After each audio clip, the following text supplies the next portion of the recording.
Very good. Okay. Hello. Tom, thank you for joining us. Oh, it's a pleasure to be here. I'm so sorry. Well, it's okay. It shows that we have a popular waiting room, so everything should work out fine. Would you like to start your discussion, start your presentation? We're really excited about this. This is one of many transformations of many fossil fuel plants in our area that are being transformed. Astoria historically has had some of the worst pollution throughout New York City between all the plants and also the highways and the bridges and everything that are here. So we're looking forward to a big change in our quality of life. So, Tom, take it away. Thank you so much. You can hear me okay, right, Richard? Yeah. Mm-hmm. All right, bear with me. I'm just going to turn on this presenter mode.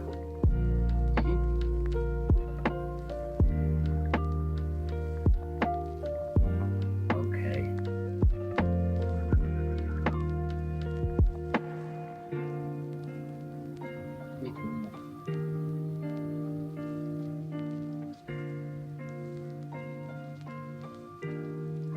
Oh my gosh, we're here. You got it? Bravo. Okay, very good. I think so. Hold on. I'm really good at technology. So let me just introduce myself while I get this going. And thank you, Richard, and thank you all the members of the Old Astoria Neighborhood Association. I think we're one of your newest members. We are really excited to be a partner with your organization as we join, I guess, as a member, hopefully, for a very long time to be part of the Astoria community. So I want to present on the Beacon Wind project and on what the big project is and what we plan to bring to the Astoria community. Sounds good? And Richard, you can see my presentation, right? Not yet. If you hit present, I think, and then share. So we don't see it at this point yet. Work with me. Victor, if you want to help him out. All right. Yeah, you had it up. Here it is. It's up now. Okay, great. Good. Is it up? Is it up as a full? Oh, there we go. Okay. Thanks, everybody. I really apologize. Mm-hmm. So, the Beacon Wind project is going to bring offshore wind. If we get all of our permits, it will bring offshore wind from the Massachusetts wind energy area into Astoria through a cable that runs through the Long Island Sound. Looks like I've jumped onto the first slide. But this project, we're really excited because of everything that it could bring in not just clean energy, but so much more to New York and to the community of Astoria specifically. Let me just back up and say that Equinor is the developer of this project. We're in a joint venture with BP in our East Coast projects in New York, and Equinor is the developer and operator. We are a company that is based out of Norway. We've been around for 50 years, and we've been doing offshore wind around the world for over 10 years.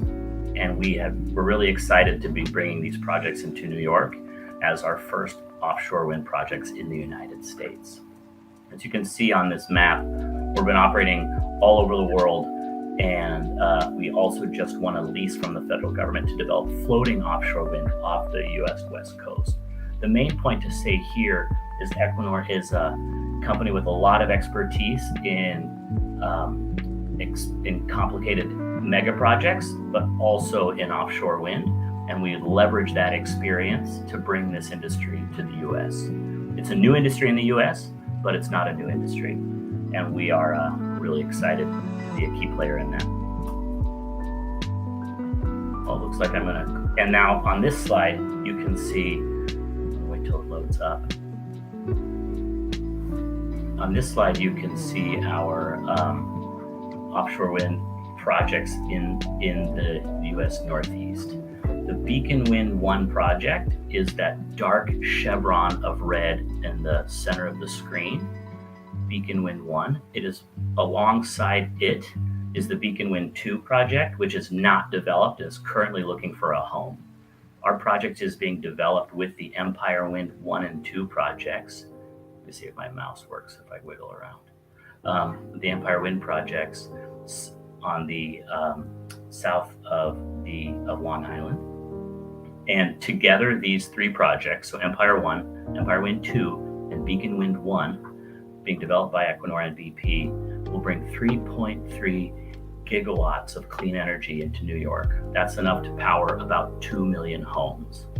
But we're bringing more than that, right? We're also committed to bringing $52 million in investments for the state, including in workforce development, innovation, and community investments across the state, and including specifically in Astoria. As part of this, we're also bringing the workforce and supply chain for offshore wind to New York. And a big delivery on that is revitalizing the South Brooklyn Marine Terminal into the hub for our operations, an operations and maintenance facility, and a staging area for our equipment would set sail and head out to the Beacon area to be installed.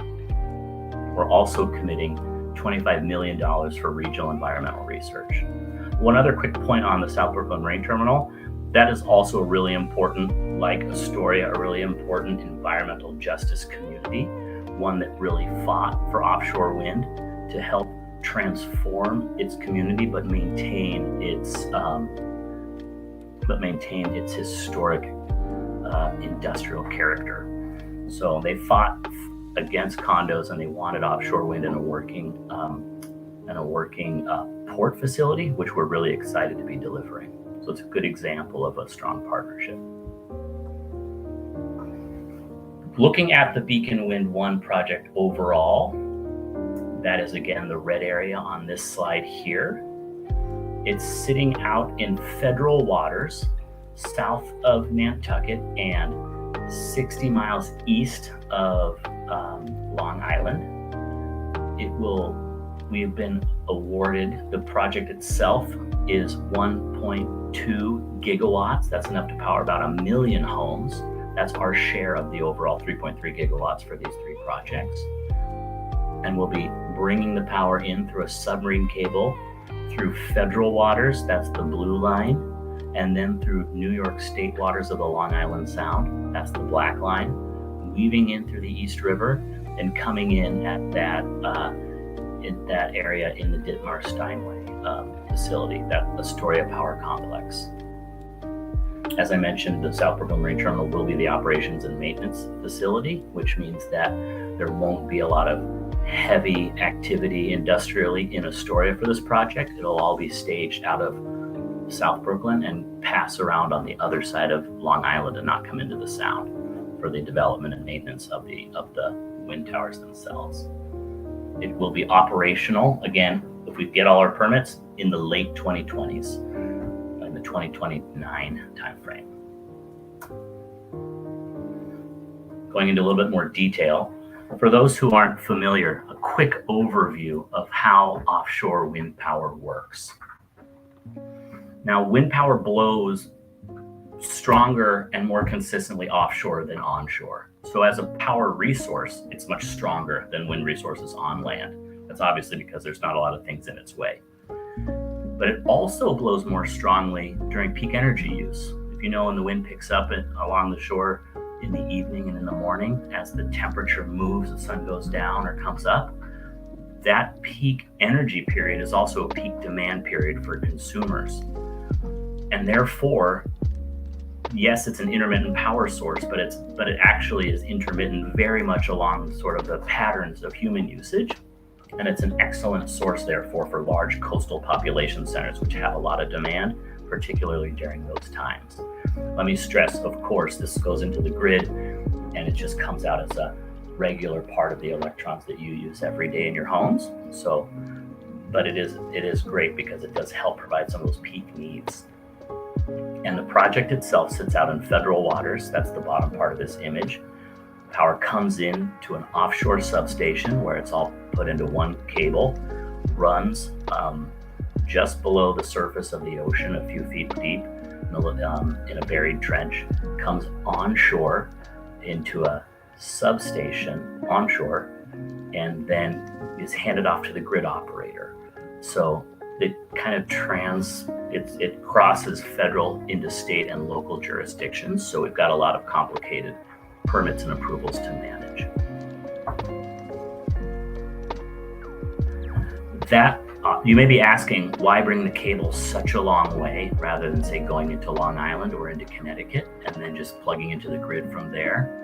Well, we're using, first of all, the grid in New England is separate from that in New York, so they don't interconnect well. So you can't plug into New England and have the power come out of New York. And plugging it into Long Island is an extremely congested transmission, so the power system there is pretty dense, and it would cause a lot of sort of onshore disturbance for wildlife, for the public, for communities.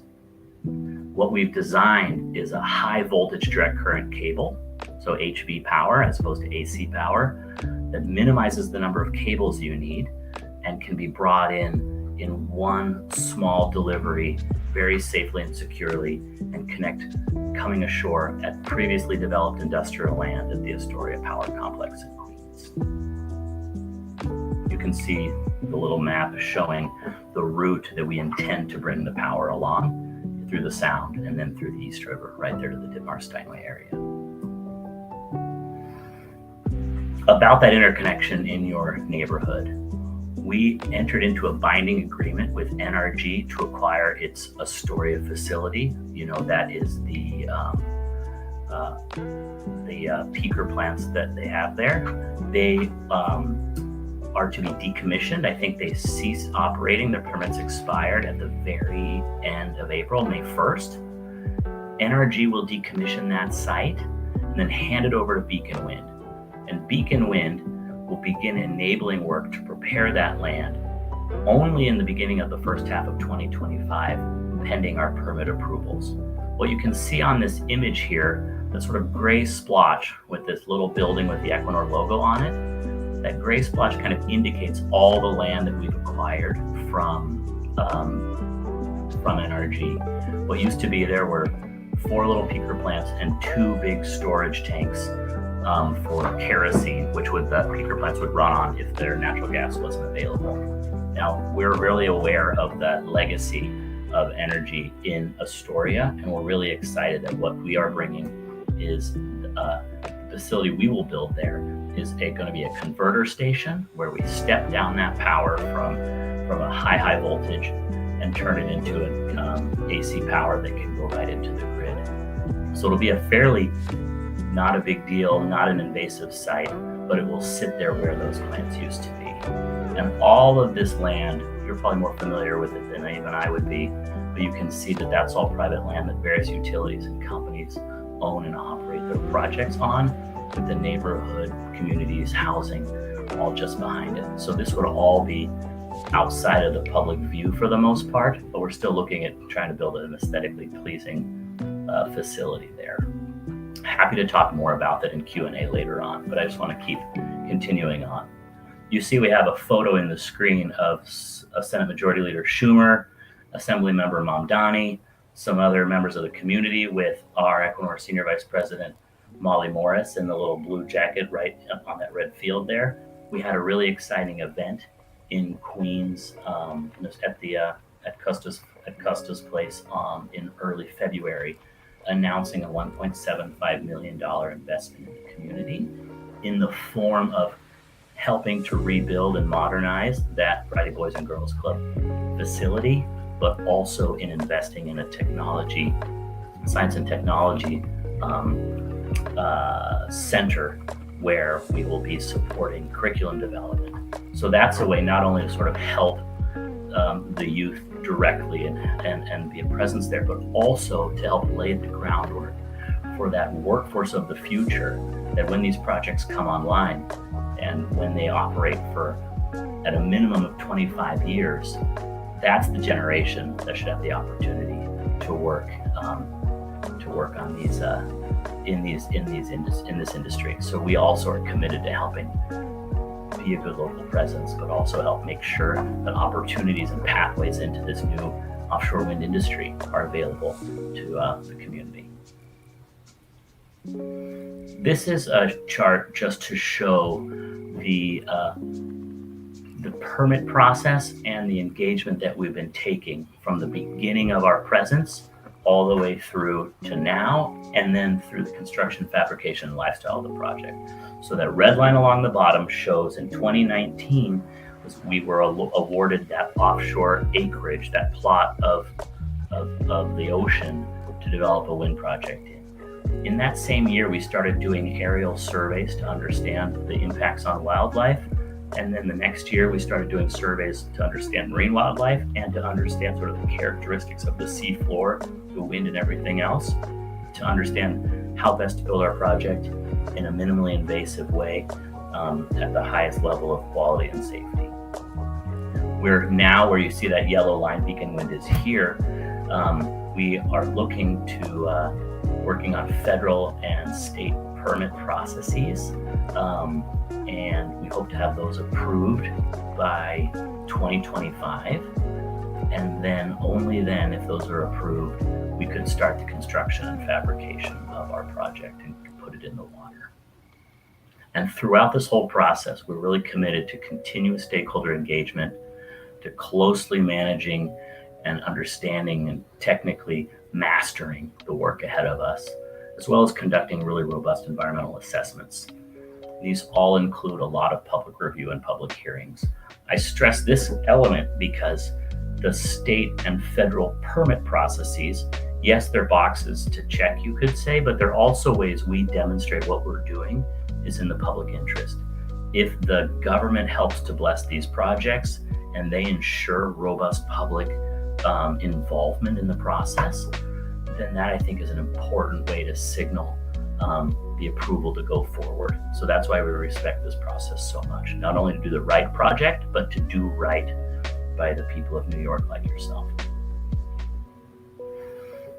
More focused on our community-based development strategy, flagging that to date, we're really interested in doing development whereby we're not just talking to the community, but really more importantly that we're listening. In Astoria, in South Brooklyn, on Long Island, where the Empire 2 project will come in, and upstate New York, where we hope to have an impact on the workforce and communities up there. But in Astoria, what we're doing to date, we've had a lot of really exciting outreach. We started doing community workshops back in December 21 when we were all still on lockdown, with some virtual engagements. We had an in-person one a year ago almost already. Hard to believe it goes by that quickly. That Costa Constantinides helped us host. And we worked really hard on the state approval process for the transmission line. That's called the Article 7 process. We had a community public hearings then, and we were proud to have received, in the comments received, almost unanimous support. I think entirely unanimous with one comment sort of non-committal. And then of course the investment I mentioned. I guess I said February, but I think it's in March per the notes. That's my colleague Grace keeping me on track. She's texting me furiously to make sure I get this right. And what we're doing underway and going forward, we're working on this event called the What's Brewing Offshore, which is an event we're working with the New York League of Conservations to host. I'll ask you, Grace, to go ahead and put in that chat the link to it.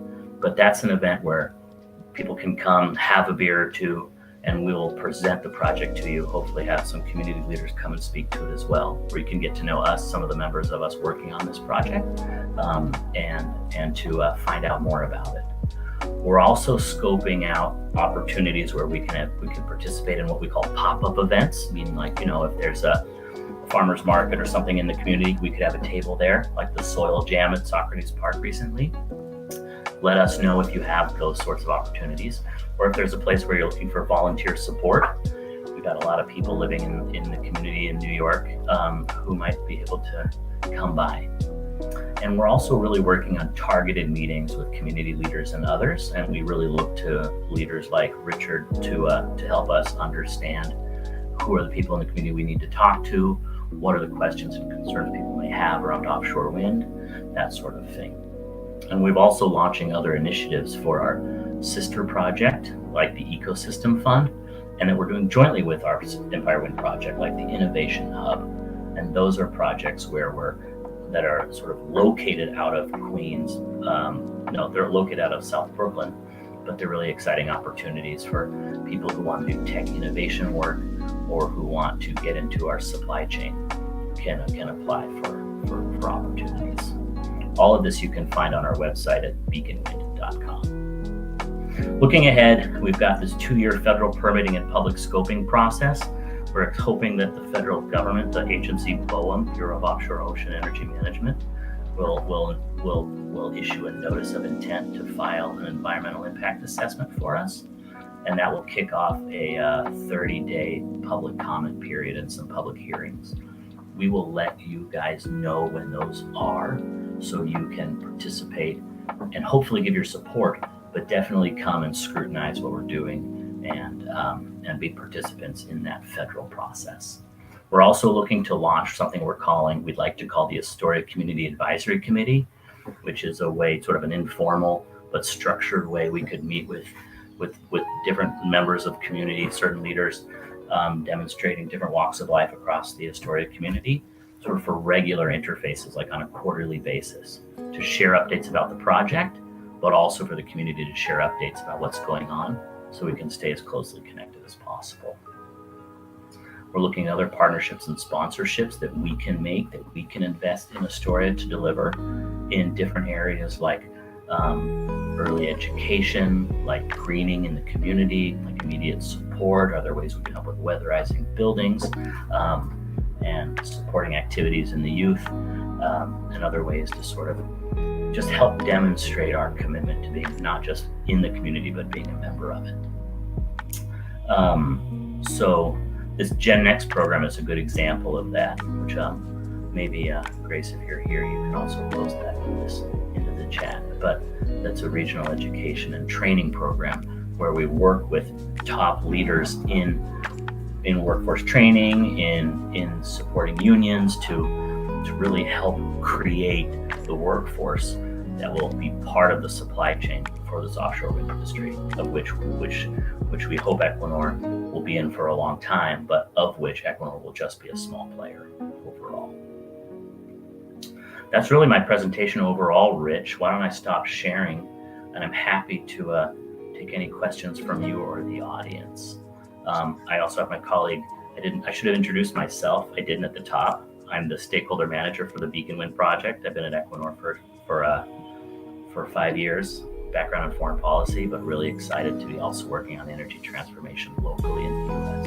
And then my colleague Grace Gribben, she's an Astoria resident and a New York City native, and she's our community engagement coordinator. So it's her job to sort of walk the streets, if you will, and connect with everybody and really help make sure that our name and face is out there. I'll stop there. Yeah. Thank you so much, Tom, and thank you, Grace, for joining us too. Appreciate it. I want to reiterate to everyone too, if they have any questions throughout the program tonight, just enter them in either Facebook or YouTube chat where you're viewing the stream, and we will see it, and then I will be able to monitor and ask the questions of the panelists. I do have a few questions and comments I'd like to make myself. First of all, what is the commitment of Equinor to hiring locally? I'd like to know how much we can expect to be within our community. So. No, it's a really important question. It's one of the biggest questions we get, and it's really a very hard one to answer explicitly. I think you and I, Richard, have talked a little bit about this, but it's important to sort of keep us on point there. So first of all, Equinor is the developer, and we have committed to, in terms of the jobs we actually know we're creating, 500 long-term and I think over 1,000 short-term jobs just to build and operate at the South Brooklyn Marine Terminal. And then, of course, jobs to work the vessels and to help build those projects are going to come also from mariners and others. But very importantly, as a developer, we are sort of at the top of a pyramid of a supply chain and a workforce that will support this industry, right? So they break them down into tiers. Tier 1 suppliers, they call them, are those that are in charge of, say, building the turbine, building the blades, building the towers, or building the foundations that go into the seafloor. There's also all those people that help bring those goods to market and help manufacture those goods, all the way down to people who make the paint or make the bolts and nuts and bolts, or who help feed the workers, right? So there are a lot of jobs that are going to be coming, and we're under strong commitments to make these investments locally as much as possible. We're committed to using union labor. We're working on a PLA, and we are also working to ensure that in our supplier agreements, they also commit to a certain amount, significant amount of local content. So it's not possible to quantify and then be held to a number of how many jobs we bring, but they will be significant, but they're also not necessarily going to be sort of have Equinor on the paycheck. But most of those jobs would be from other suppliers in different tiers. Everything from the cable that will be installed, the guys working on the substation. We're really proud to have a couple people on our team who have worked at the NRG facility, either very recently or a good engineer like Alex Gomez, who's a Queens resident, who's on our team and helping to build that local converter station. So it's something that it's hard to talk about at this very beginning stage before any shovels are digging in the ground, before any metal is getting welded, but it will come, and we want to keep that dialogue open. I'm not trying to dodge the question, but I can't give you a number. Okay, understood. You're building the top of the pyramid, and the support will be extensive and well needed, yes. And I should also say, Richard, we really appreciate and recognize that a lot of that workforce that would do this work, they reside in Queens, right? So whereas the construction jobs, et cetera, will be relatively small for that substation facility in Queens, there's quite a bit in that whole ecosystem and supply chain. And hopefully, those jobs that will be in South Brooklyn or in whatever factories are part of this big supply chain will be based out of the local neighborhood. Okay, we'd appreciate that. I'd also like to, some of the other projects that are coming in, you're not the only sustainable project coming into our area. Some of them have extensive use of cabling through the streets, and there'll be quite a bit of disruption, particularly along the waterfront, around Shore Boulevard, Vernon Boulevard, these areas like this. Do you have any areas where you view there might be some disruptions in quality of life or anything like that because of installing cables? And where would that be? Water, I know. So. Yeah. So the offshore work will be out at that tip, Dittmar Steinway or between Rikers and so that cable will come ashore. It's going to be a cable will be laid by a trenching device. It sort of scoops out a little divot of seafloor, puts the cable in and covers it back up. And then if it crosses another cable or a pipeline or something, there's a lot in the sound, then it has to do that in a really careful way in coordination with the other owners and in a way that prevents anything like cable dragging. This is more an issue further out where there's a lot more fishing. But when it comes into Astoria, it'll be horizontal drill boring. So under the surface of the water, they'll drill horizontally under the ground of that Astoria facility. And that's how the cable will come in. So it'll come in and it won't sort of come in on an overland route, and they're not going to have to dig up a lot. And as you know, that's already previously developed industrial land. Not to say that taking care of it doesn't matter, but to say that we're not going through anything pristine. We also know there's going to be quite a bit of environmental remediation to be done, given that oil, coal, and all sorts of yucky stuff has been at that site over the generations, right? So by owning that site, we take responsibility for managing that site well, and we will. I do think that, of course, will be, some truck traffic, coming in through that gate on the north end there, or west end, but coming in through the gate. And so there could be some truck traffic. That is, of course, years away, and it's not going to be like an endless drumbeat of it, but we will be in communication with community members and working with officials and with roads and stuff to make sure that we're doing it in a way that works for everybody, following all the permits. But it's not like we're going to say close down 3 streets for 2 years or something, right? It's not that. It's nothing like that. Good. Another question that's on a lot of people's minds: how many batteries will we be using?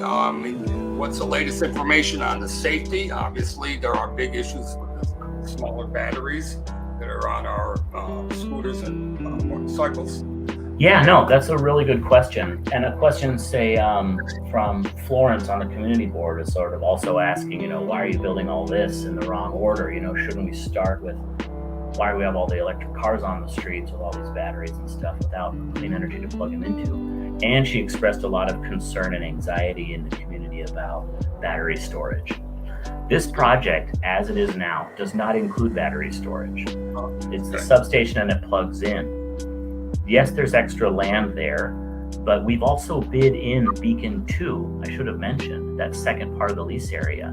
We have a bid in to NYSERDA for their 3rd solicitation for offshore wind, asking basically, can we please develop the other half and bring that into Astoria as well? So that would essentially be a second substation on that location, right? But it wouldn't really be more in terms of impact. We think it would be more in terms of community investment. But there is a potential, of course, for siting battery storage, and people do talk about offshore wind requiring battery storage to sort of control how much enters the grid, or if people aren't using the power, the wind's still blowing, can you save it somewhere and deploy it later? Well, we have that potential. Our company's really interested in battery storage to complement offshore wind for a more seamless offering, if you will, but nothing so far for the Astoria location. However, if that would happen, we'd be talking about it loud and clear with folks to see what it means. But also, I think we really look forward also to sharing the information about what it means in terms of safety, in terms of risk, and I think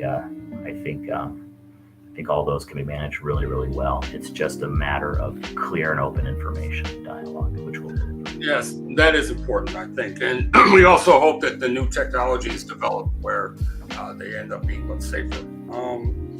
Also, along those lines, to briefly explain to people, you mentioned peaker plants. What is a peaker plant? They may not know in our audience. Oh, sure. No, thanks for asking that. And so a peaker plant is, so as you know, there are several different power plants that have been or are operating in that area. And I've heard that almost sometimes all of the power from New York City was being generated there, right? And it's fossil fuel generation. Normal power plants that operate, like that run on coal or natural gas or nuclear or hydropower, kind of running all the time, right?